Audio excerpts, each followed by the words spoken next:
오늘 제가 성경 공부 시간에도 말씀드렸습니다만 오늘 설교는 굉장히 어렵습니다. 제가 설교를 어렵게 하려고 한 이유는 아침에 김정혜 성도님에게 큰 은혜를 받았습니다.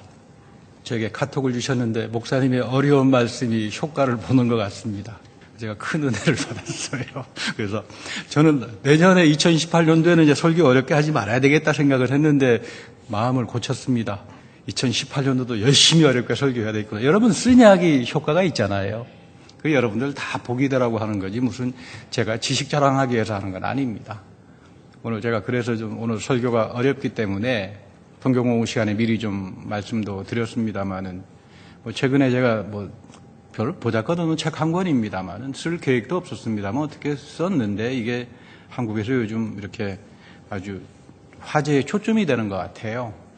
그래서 제가 여러분들에게 오해하지 마시라고 저는 칼바르트라고 하는 사람은 우리 윤상필 목사님도 이제 그 공부하기 위해서 버클리에 와서 공부하고 계십니다만은 쉬운 사람은 아닙니다.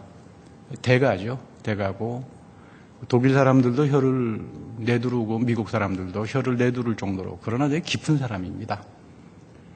농담입니다만 제가 눈 나빠진 게 그 사람 책 읽다가 다 눈이 다 나빠졌어요. 30년 공부했습니다. 그 사람 책 엄청난 그 교의학이라고 하는 방대한 책이 있는데 다 읽어서 제가 눈이 버렸습니다. 그래서 제가 굿바이 했습니다. 두 번 다시 안 읽겠다고. 제가 이분을 추종하는 사람은 아닙니다. 제가 이 사람을 좋아하는 이유는 다른 게 아닙니다. 늘 그런 말을 합니다. 제자들에게. 너는 나의 제자가 되지 마라. 제가 스위스 바젤에서 공부 끝나고 올 때도 제 선생님이 저를 부르시더니 그 이야기를 하대요. 미국 가서 바르트의 제자가 되지 마라. 성경의 제자가 되라. 성경의 제자. 우리 한국에서 제자 훈련을 많이 하고 합니다만 여러분들이 내 제자입니까? 천만의 말씀이요. 여러분들은 하나님 말씀의 제자로 살아야 합니다. 저도 평생을 목회자로서 하나님 말씀을 듣고 경청하고 체험하는 그런 제자의 삶을 살지 않으면 목회자로서의 삶이라고 하는 건 참 비참해집니다. 조인수가 많고 뭐가 화려하고 이런 게 중요한 게 아니라 본질을 알아야 합니다. 목회자는 목회자로서 얼마나 하나님 말씀의 제자로 살아갈 수 있을까? 성도는 성도대로 내가 성경의 제자로 하나님의 말씀의 제자로 세상에 나가서 제사장과 같은 삶을 살 수 있을까? 여기에 여러분 복이 있는 거고 이제 이 일을 위해서 내년에도 열심히 제가 어려운 설교를 할 겁니다. 아프리카 우화에 나오는 말입니다. 아프리카 사람들은 어떤 사람들이 중요한 일을 작정하면 신전에 가서 신을 찾아가서 그 계획을 인정받기를 원해요. 아프리카 사람들의 이제 믿음, 전통, 전례적인 그 형태인데, 이제 신전을 찾아가다가 먼저 눈에 띄는 것이 있으면 그것을 신으로 삼습니다. 재미있죠. 그리고는 거기에다가 선물을 주고 내가 소원 성취되면 앞으로 너를 신으로, 신전을 찾아가다가 강아지를 만나든가, 돌멩이를 만나든가, 나무를 만나든가, 아무런 상관이 없습니다. 먼저 딱 눈에 들어오는. 그걸 이제 이게 선물을 주고 신으로 섬깁니다. 근데 소원이 성취가 된다 그래요. 근데 이 효과가 별로 오래 가지 않는답니다. 돌멩이를 신으로 섬겼는데, 나무를 신으로 섬겼는데, 소원 성취를 빌었는데, 소원 성취가 됐다가 또 효과가 안 갑니다. 그러면 이제 신을 바꿉니다. 그래서 어떤 사람이, 아프리카 사람이 신을 찾아서 여행을 하다가 돌멩이에 걸려 넘어졌습니다. 그냥 쾅탕 넘어져가지고는 막 다리를 다쳤는데, 알고 보니까 자기가 왕년에 섬기던 돌멩이에요. 그래서 당신이야 이제 나하고 상관이 없지 않느냐, 약효가 다 떨어졌으니까. 이게 아프리카 사람들이 가지고 있는 전례적인 종교심입니다. 기복신앙이라고 하는 건 어려운 게 아닙니다. 이게 기복신앙입니다.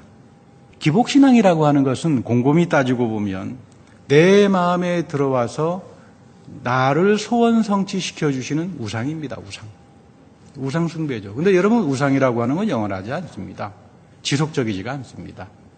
그러니까 항상 자기 소원 성취와 자기가 중심으로 들어옵니다. 우상 숭배자가 되는 거죠. 기복신앙이라고 하는 말은 다른 말만 하면 하나님 앞에 열심히 섬겼더니 복을 줬다 이런 이야기가 아니고, 하나님 앞에서 내가 헌금을 많이 했더니 하나님이 복을 줬다 이런 말이 아니라, 기본적으로 내가 나를 섬기는, 하나님을 섬기는 것이 아니라 나를 섬기는 것이 기복신앙이고 우상 숭배입니다. 성경은 두고두고 이 길로 가지 마라 이렇게 말을 합니다. 여러분, 우리가 믿음 생활을 하지만 때로 좋은 시간도 있지만 어려운 시간도 있고 좌절하는 시간도 있고 그렇잖아요. 성경에서는 형통하다 그러지만은 우리가 모든 걸 다 세상 사람들이 생각하는 것처럼 형통하면서 살지 않습니다. 때로는 넘어지기도 하고 아픈 시간을 경험하면서도 그 삶의 시간 속에서 하나님께서 베풀어 주시는 그 선하심을 볼 줄 아는 사람들, 이 사람들이 믿음의 사람들입니다.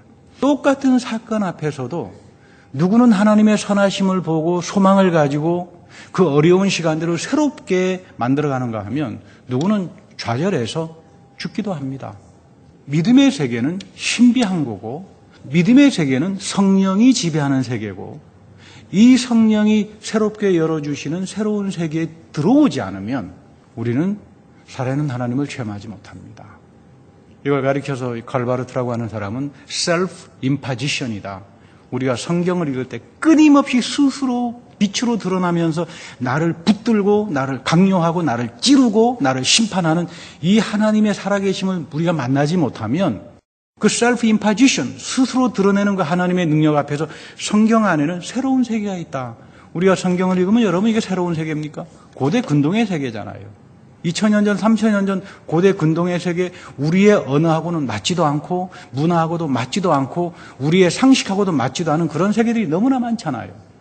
그것을 뚫고 하나님의 새로운 신령한 세계로 열어주는 것이 성령의 역사고 우리가 그래서 끊임없이 하나님 말씀의 제자로 살아가야 한다. 이것이 우리를 복되게 하는 겁니다. 설교도 끊임없이 이 하나님 말씀에 접해서 그 하나님의 음성을 듣고 선포하는 것이 설교지 다른 것이 설교가 아니라고 하는 그런 이야기죠. 바울은 믿음은 하나님이 주시는 선물이라고 항상 말합니다. 한 번 끝나는 게 아닙니다. 성령의 선물이다. 누가 나에게 선물을 주면 잘 간직하잖아요. 근데 선물은 한 번 주로 끝나는 게 아니잖아요. 항상 이어집니다. 내가 믿음이 연약할 때 항상 성령께 간구합니다. 내 믿음에 견고하게 성령의 기름을 부어주십시오. 과거로 끝나는 게 없습니다. 성경을 읽어보면. 전부 현재 진행형, 전부 미래입니다. 과거로 끝나는 건 하나님이 과거에 너를 먼저 사랑했다. 이거밖에 없습니다. 그 다음에는 살아가는 거예요. 출애굽의 광야에서 광야의 삶을 살듯이 믿음 생활이라고 하는 건 현재 진행형으로 이루어지는 겁니다. 그런데 바울은 아주 중요한 말을 하는데 우리의 믿음 속 안에 하나님의 의로움이 들어와 있다. 참 희한한 말입니다. 여러분 하나님의 의로움이라고 하는 말은 하나님의 심판입니다. 하나님의 정의로움이죠. 그래서 그걸 거룩이라고 이야기합니다. 하나님의 거룩은 우리를 심판합니다. 나의 믿음 속에 하나님의 심판이 들어와 있다. 굉장히 희한한 이야기죠. 이게 뭔가? 우리 11세기에 살았던 샌 앤셀름이라고 하는 유명한 신학자가 그런 말을 했습니다. 믿음은 이해를 추구한다. 믿음은 광신이 아니다 이 말이에요. 믿습니다 하는 게 믿음이 아니라 너희들이 믿음 안에 하나님의 의로움을 체험하기 시작하면 이거는 심판입니다. 나에게 생명을 주기 위해서 하나님이 스스로 예수 그리스도를 희생했다라고 하는 하나님의 심판이 십자가에 떨어졌다.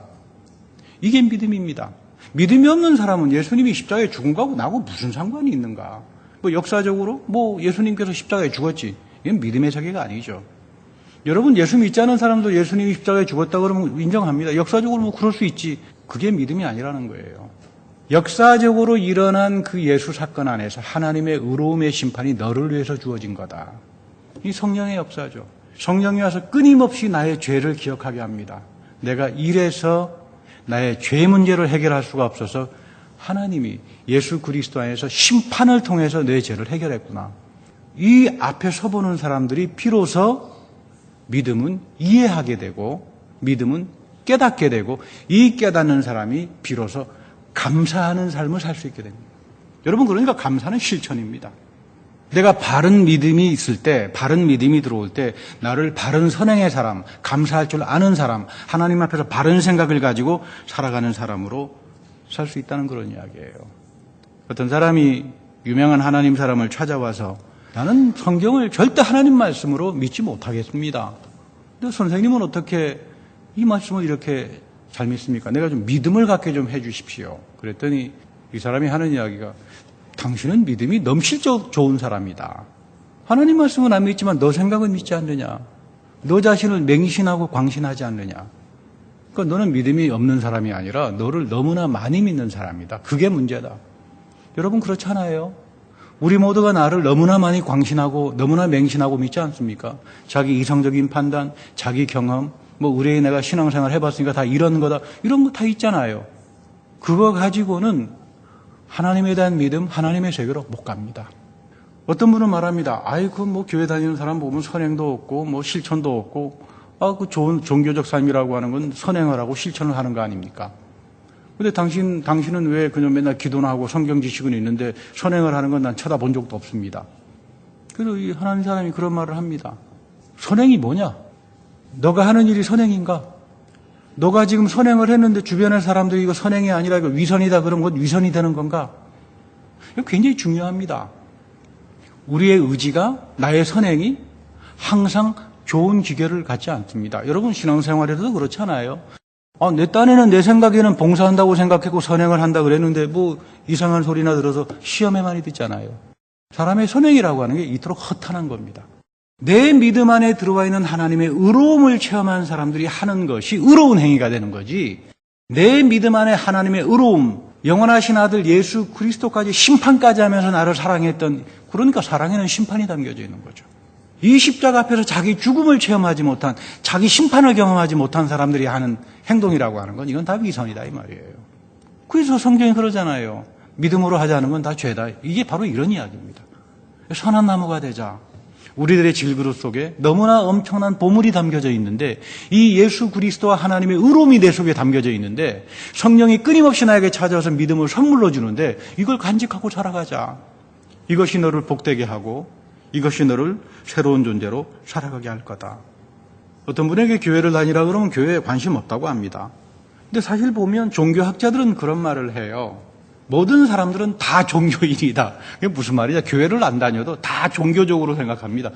쉽게 말하면 꽂혀 살아가죠. 꽂혀 살아갑니다. 나는 교회는 안 다니지만 뭐에 꽂혀 살아갑니다. 그걸 신처럼 섬기고 살아갑니다. 이 정도가 지나치면은 거기에 완전히 지배를 당하죠. 뭐 어떤 분은 뭐 여자에게 한번 미치면 이거 상사병 고칠 병이 없다 그러잖아요. 우리 젊은 분들 그런 경험 있지 않습니까? 길거리에서 한눈에 본 여자 때문에 아주 그냥 병이 생겨가지고, 이거 못 말립니다. 이성의 병이 생기면. 이게 상사병이라고 하는 거죠. 근데 상사병보다 더 꽂힌 무서운 게 술이라 그래요. 여러분들 술 잡숴 보신 분들은 또 술이 주는 매력이 있잖아요. 그래서 중독까지 가잖아요. 상사병에 중독이 되듯이 이 술 중독이 되면 그 술 섬기고 살아가는 게 되잖아요.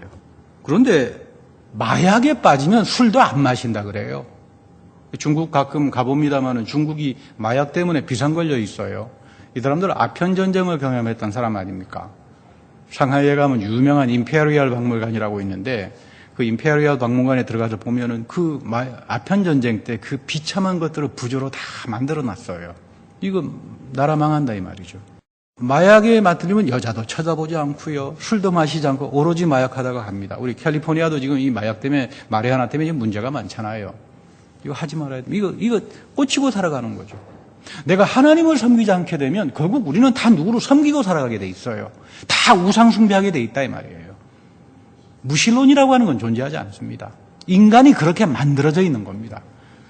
그래서 종교학자들은 모든 것이 다 종교적이다 이렇게 표현하죠. 근데 여러분, 여자, 술, 마약보다 더 무섭게 꽂히는 게 뭐냐면 도박이라고 그래요, 도박. 저는 뭐 도박을 안 해봐서 잘 모르겠습니다만은 옆에 참 도박을 잘하는 후배가 하나 있어서 그래서 인생 망가지더라고요. 그래서 결론적으로 이런 말을 합니다. 여자와 술과 마약과 도박이 사람을 미치게 하는데 그 중에 제일은 도박이니라. 이게 사람 이거 완전히 망그러뜨립니다. 결국 이게 기복신앙입니다. 살아있는 하나님을 떠나기 시작하면, 그 하나님의 말씀이 내 영혼을 붙들지 않고 우리가 빗나가기 시작하면 우리는 누구를 섬길 수밖에 없고, 그 섬기는 거에 의해서 내 운명이 결단나버리고 맙니다. 그리고 성경은 두고두고 여러분들에게 너가 누구냐 이런 말 안 합니다. 너가 누구냐 그런 말 하지 않습니다. 너는 누구에게 속해 있느냐, 이게 성경이 우리에게 던지는 질문입니다. Who are you? 이거는 철학의 질문입니다. 존재에 대한 물음이죠. 성경은 그런 질문 안 합니다. 넌 누구에게 속해 있느냐? 너가 지금 하나님 말씀에 속해 있느냐? 아니면 세상의 가치, 육신의 가치에 꽂혀가지고 거기에 살아가고 있느냐? 그 양자택일밖에 없어요. 성경의 말씀이라고 하는 건. 세상 사람들은 다 기복신앙을 가지고 살아갑니다. 그러나 하나님을 믿는 사람들은, 믿음의 사람들은 끊임없는 깨달음의 은혜를 가지고 살아갑니다. 하나님의 의로움이 내 안에 있어서 나를 날마다 죽입니다. 그 사도 바울과 같은 위대한 삼층장까지 봤던 사람이 왜 그는 나는 날마다 죽는다고 말을 했을까? 그렇지 않습니까? 저 같으면 가서 삼층천 보고 왔으면 내가 예수다 그러고 돌아다닐 텐데 오히려 삼층천까지 본 사람은 자기는 날마다 죽는다 그래요. 여기서부터 진짜 은혜가 무엇인지, 하나님의 선하심이 나에게 어떻게 열리는지, 이게 여러분 어렵습니다. 이거 위해서 내가 쳐서 복종도 시켜야 되고 나를 훈련도 시켜야 되고, 여러분 성령이라고 하는 것은 성령이 우리에게 오시면 끊임없이 기억나게 하는 영입니다. 우리 요한복음 14장 15장에 예수님께서 구구절절 가리키잖아요. 성령은 무슨 박수치고 뭐 해가지고 과대감정을 유발해가지고 받는 게 성령이 아닙니다. 성령이 내 보혜사가 너희들에게 오면 죄가 뭔지를 알게 되고 하나님의 의로움이 뭔지 알게 되고 세상에 대한 심판이 뭔지 알게 하는 게 성령이다 이 말이에요. 성령의 사람은 누굽니까? 하나님 앞에서 내가 날마다 죽는 사람들이 성령의 사람들이고, 성경이 말하는 성령의 사람이라고 하는 것은 회개할 줄 아는 사람들이에요. 그럼 뭐 회개할 게 있어야 내가 회개하지. 거기는 아직 성령하고는 너무나 거리가 멉니다. 하나님의 의로움이 내 믿음 안에 담겨져 있는데, 그래서 내가 죽고 내가 없어지고 그럴 때 하나님의 것으로 나를 채우기 시작합니다. 권능으로 채워가기 시작합니다. 그래서 오늘 예수님께서 그러잖아요. 영이 가난해야 한다. 오늘 마태복음에 보면 심령이 가난한 자는 복이 있나니 이렇게 되어 있는데, 이 원전에 보면 스피릿이에요. poor in spirit. 너의 영이 가난한 자들은 하나님 나라가 너희들 것이 된다. 이거 굉장히 중요한 말이죠. 영이라고 하는 건 참 신비합니다. 이 영에 우리의 부활의 몸이 입힐 겁니다. 이 영은 죽지 않습니다. 근데 우리가 영을 평소에 못 느끼고 살아요. 세상의 가치에 쫓아 살아가는데 내 영적인 관심을 가지고 살아가겠습니까? 그래서 성령께서 제일 시기하는 장소가 이 영이죠. 이 영에 들어와서 내 영을 사로잡는 겁니다. 성령이 나에게 오셔서, 그래서 바울은 붙들린다라고 표현합니다. 나는 내가 이 삶이 최고인 줄 알고 쫓아갔는데, 나는 내 영의 상태가 어떤지도 모르고 살아갔는데, 어느 날 성령이 내 영을 붙들려가지고 살아계신 그리스도를 보게 하고 나를 믿음의 사람으로 만들어가는, 그래서 여러분 여기서 말하는 마음이 가난해진다, 영이 가난해진다라고 하는 말은 뭐냐면 성령에 끊임없이 붙들리는 걸 말해요. 성령이 붙들려야, 성령이 나에게 오셔서 내 영을 지배해야 선물은 믿음으로 우리에게 올 것이고 영적 분별이 생겨날 것이고, 하나님이 싫어하는 게 무엇이고 하나님이 사랑하는 게 무엇이고 하나님의 은혜가, 하나님의 심판이 무엇인지를 우리가 깨달을 수 있잖아요. 믿음은 그래서 깨닫게 됩니다. 하나님의 심판 앞에서 우리가 거룩이라고 하는 말, 성령이라고 하는 말은 홀리 스피릿이죠. 거룩한 영이죠. 하나님이 거룩한 분입니다. 하나님이 거룩하기 때문에 심판합니다. 하나님이 거룩하기 때문에 의로운 분이에요. 그런데 거룩에는 두 가지 뜻이 담겨져 있습니다. 하나는 separation, 우리를 세상의 가치에서부터 구분시킵니다. 더 이상 이제 하나님 사람으로 살게 되면 희시하게 세상적인 가치 가지고 안 한다 이 말이에요. 그러니까 여기서 단절이 되는 거죠. 여전히 세상적인 가치를 가지고 교회 안에 심어놓으면 그거는 가라지밖에 안 됩니다. 하나님은 거룩하니까 너도 거룩하게 살아라. 어떤 게 거룩하게 사는 건가? 이제는 말씀의 가치를 쫓아서 사는 게 거룩하게 사는 거죠. 어려운 게 아닙니다. 내가 지금까지는 세속의 가치, 세상에서 의뢰이 그렇다라고 하는 걸 쫓아 살았었는데 이제는 내가 그렇게 살지 않겠다. 하나님 말씀의 가치를 가지고 살아가겠다. 두 번째는 거룩이란 뜻은 하나님의 파워, 능력이란 뜻이 있어요. 하나님의 말씀의 가치를 살아가고 이제는 잘못된 세상의 가치에 대해서는 아니요, 난 이 말씀의 가치대로 살아가겠소 하는 사람들에게 뭐가 나타난다고요? 능력이 나타납니다. 이게 거룩입니다. 하나님의 거룩의 능력이 여러분들에게도 우리 삶 속에 나타날 때 비로소 하나님의 은혜의 능력을 체험하고 살아가는 거죠. 광야 생활이라고 하는 건 다른 건 아닙니다. 하나님께서 이스라엘 백성을 분리시켰잖아요. 애굽에서부터 분리시켰잖아요. 거룩이죠. 그리고는 광야에 와서 거룩의 훈련을 시킵니다. 그래서 토라를 주잖아요. 율법을 주잖아요. 거룩하게 살라고 하는 지침이죠. 이 율법대로 살아갈 때 너희들은 능력을 가지고 하나님이 베풀어 주시는 기적과 은혜의 권능을 가지고 살아가게 될 거다. 이게 하나님의 약속인데, 이 사람들은 광야에 나와서 뭐 합니까? 끊임없이 애굽적인 걸 생각합니다. 끊임없이 애굽적인 것. 애굽에서 가지고 있었던 가치를 죽지 못합니다. 이게 살아있기 때문에 결국 이들은 세상에서 심판을 당하고 마는 겁니다. 하나님의 거룩한 백성으로 살라고 했는데 이건 세상의 가치를 가지고 거룩함은 고사하고 세상보다 더 나쁜 짓을 하고 살아가는 사람들에게 뭐가 있겠어요? 교회는 광야에 같은 겁니다. 하나님께서 예수 그리스도 안에서 은혜를 베풀어 주시고 우리를 위한 심판을 베풀고 우리를 주님의 자녀로 영접했으면 이제는 우리가 세상의 가치를 끊어야 됩니다. 쳐서 복종시킬 줄 알아야 됩니다. 분리할 줄도 알아야 되고 세상의 잘못된 세속된 가치에서부터 좀 떠날 줄도 알아야 되고 하나님의 은혜를 사모할 줄도 알아야 되고 여기에 넘쳐나는 하나님의 성령의 능력을 체험할 때부터 내 삶이 새로워지고 내 삶이 하나님 앞에서 복된 존재로 갈 수 있게 된다는 그런 이야기죠. 그래서 오늘 모세가 그런 이야기합니다. 오늘 이 본문에 보면 상당히 중요한 이야기가 나오는데 이스라엘 백성이 참 형편없어요. 어찌나 고집이 세고 빤빤하고 그래서 하나님께서 더 이상 내가 이 백성하고 동행 안 하겠다 이렇게 말합니다. 내가 이 백성하고 동행했다 내가 다 죽일 것 같다 이 말이에요. 너무나 형편없는 짓들을 하니까 내가 이 백성하고 동행 안 하겠다. 모세야 너 마음대로 해라. 그러니까 모세가 난리를 칩니다. 하나님이 동행 안 하면 죽음밖에 없는데 나도 안 하겠습니다. 그럼 나도 이 출애굽 이거 중간에 포기하겠습니다.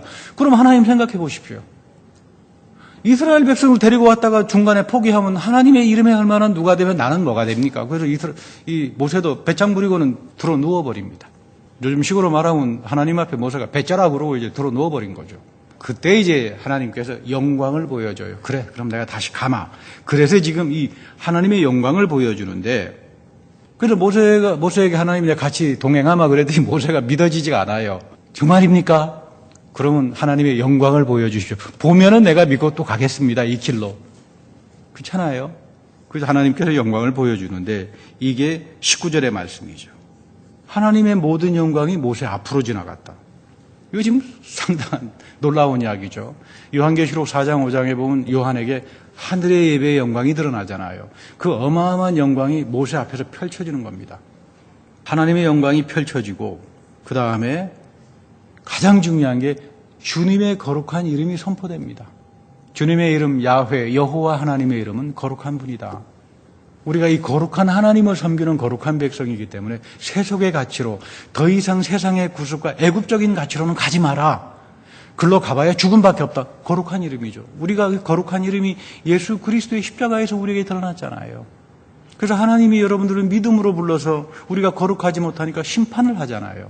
이게 하나님의 의로움 아닙니까? 그래서 하나님의 백성으로 새 삶을 주잖아요. 그리고는 권능과 능력으로 채워줍니다. 유명한 본문이 나옵니다. 하나님의 은혜를 베풀고 싶은 사람에게 나는 은혜를 베풀고 불쌍히 여기고 싶은 사람에게 나는 불쌍히 여긴다. 하나님의 인격성이죠. 하나님의 자유로움이죠. 하나님의 은혜는 아무나 가지 않는다 이 말입니다. 그 마음의 중심에 사모하고 참으로 목마른 사슴처럼 하나님의 은혜를 사모하는 그 사람들에게 하나님은 긍휼을 베풀고 은혜를 베풀지 그 뭐 감나무 밑에 앉아가지고 입만 쩍 벌려 있어가지고 그런 사람들에게 은혜와 긍휼을 베푸지 않는다 그런 이야기예요. 그리고 여기 아주 중요한 이야기가 하나님은 모세에게 하나님의 곁에 있는 한 곳 바위에 서 있으라. 이 원전을 읽어보면 좀 어렵습니다. 이 부분이. 우리가 흔히 생각할 때는 지금 하나님이 사람처럼 모세에게 나타나가지고 옆에 바위에다가 지정을 하는구나 그렇게 생각하기 쉬운데 구약에서는 하나님은 사람처럼 나타나지 않습니다. 하나님의 영광이 있는데 그 영광의 자리에 하나님이 장소를 가지고 있어요. 하나님이 장소를 가지고 있습니다. 하나님의 장소에 바위가 있어요. 이 바위, 나의 장소에 서 있어라. 그래야 너가 죽지 않는다. 하나님의 장소 바위에서 하나님은 모세에게 생명을 지켜주는 은혜, 그 긍휼함을 지금 베풀어 줍니다. 하나님의 나라입니다, 이게. 오늘 예수님께서 우리에게 가르쳐 주시는 말씀이 영이 가난한 자는 복이 있다. 하나님 나라가 너희들 것이다. 여러분, 하나님 나라는 장소예요. 우리 맨 마지막 하나님 나라는 새하늘과 새 땅이잖아요. 우리가 예수를 믿기 시작, 교회도 장소잖아요. 완전한 장소는 아니지만 교회 속에서 하나님은 새하늘과 새 땅의 장소를 열어갑니다. 여러분들이 죽음 속에서 생명을 건졌다면 하나님이 여러분들에게 장소로 주는 거예요, 이게. 이걸 다른 말로 말하면 기업이라고 그러죠. 내 가정이, 내 식구가, 내가 하는 비즈니스가, 내 모든 만나는 사람 속에 하나님의 새하늘과 새 땅으로 다스려진다. 이제 나는 세상의 장소에 살아가지만 하나님이 주시는 장소, 하나님이 주시는 기업, 내가 하나님 나라를 가지고 살아갈 거다. 이게 여러분 형통이에요. 모세에게 그 장소를 보여줍니다. 영이 가난한 자들에게 장소가 주어진다. 우리가 어떻게 하면 우리가 하나님 말씀 앞에서 어떻게 하면 내 영을 가난하게 가지고 회개하는 심령을 가지고 내 죄에 대해서 애통할 줄 알게 가지면서 내 영이 가난해진 사람들에게 하나님은 하나님의 장소로 채워줍니다. 하나님의 새 하늘과 새 땅으로 채워가기 시작합니다. 오늘 바울도 말합니다. 그런 사람들이 하나님을 보죠. 지금 우리가 거울로 영상을 보듯이 희미하게 볼 것이다. 믿음의 마지막 단계는 봄의 차원이 나타납니다. 여러분, 본 사람들에게는 할 말이 없잖아요. 보면은 끝나는 겁니다. 로마 시대의 거울은 동경이죠. 구리로 만들어진 거기 때문에 희미하게 보일 겁니다. 동거울이라고 그러죠. 우리나라에도 뭐 동경이라고 하잖아요. 희미하게 보입니다. 물론 부분밖에 보지 못합니다. 근데 마지막 때 바울은 말하기를 하나님이 나를 아신 것 같이 내가 온전히 알게 될 것이다. 이거 놀라운 말이죠. 나는 지금까지 내가 하나님을 아는 줄 알았어요. 그렇잖아요. 내가 하나님을 알 줄 알고 내가 하나님 사랑한 줄 알았는데 지금 바울은 완전히 거꾸로 말합니다. 하나님이 너를 안다. 너가 하나님 아는 게 아니다 이 말이에요. 하나님이 너를 안다. 이 말은 뭡니까? 하나님이 나를 온전히 알고 계신다. 하나님 앞에서 우리는 숨길 것이 없다 그 말이에요. 하나님이 나를 다 압니다. 이 하나님 앞에 가서 내가 위선을 떨 필요도 없고 치장을 할 것도 없고 하나님은 너의 중심을 뚫어보기 때문에 너의 중심이 하나님께서 긍휼을 베풀 자에게 긍휼을 주고 은혜를 베풀 자에게 은혜를 주는 그 마음의 옥토박과 같은 그 영이 가난한 사람으로 살아가라. 이것이 믿음 안에서 비로소 우리는 하나님의 장소, 하나님의 나라가 우리 안에 들어오고 그것을 믿음은 보고 살아가게 될 거다. 이게 형통의 복입니다. 우리가 영이 가난한 사람으로 살아가려면 하나님의 은혜와 심판으로 내 영이 채워지기 원하면 사모할 줄 알아야 되고 기도할 줄 알아야 되고 말씀을 읽어야 되고 또 그 말씀대로 살려고 노력을 해야 됩니다.